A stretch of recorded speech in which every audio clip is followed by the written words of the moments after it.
Hello guys, तर हर्षा व्लॉगमध्ये तुमचे स्वागत आहे। तर बघा, आता उन्हाळा लागलाय, त्यामुळे दिवस खूप मोठा झालाय थोडा। तर संध्याकाळच्या वेळेला छोटीशी भूक लागते, काहीतरी चटपटीत खाऊ वाटतो, खायची इच्छा होते। तर मी इथे मका स्वच्छ गाळून घेतलाय त्याला, आणि इथे एकाच कढईमध्ये तेल घेतले, त्यामध्ये मक्याचे पोहे कुरकुरीत असे तळून घेतले, आणि त्याच अर्धा किलो पोहे घेतले मी मक्याचे। त्याला 1 वाटी शेंगदाणे, डाळवं आणि तुम्ही खोबरंसुद्धा घेऊ शकता, खोबऱ्याचे काप करून, आणि थोडंसं हिरवी मिरची घालणार आहे, ती पण बारीक चिरून घेतली मी।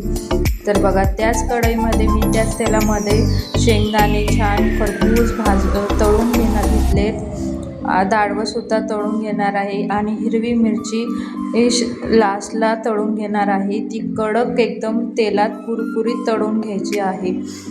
तर हे सगळे मी तळून घेतले आणि त्या पोह्यांवरच घालून घेणार आहे।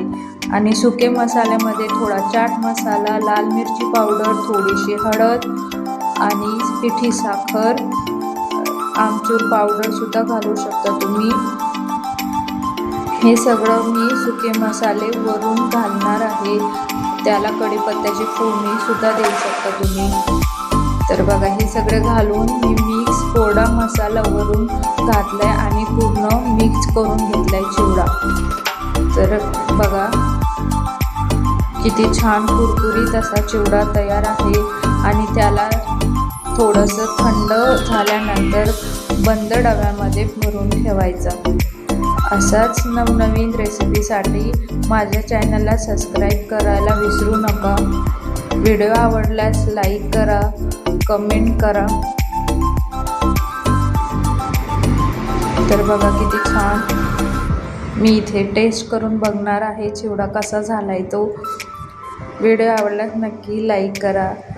थँक्यू।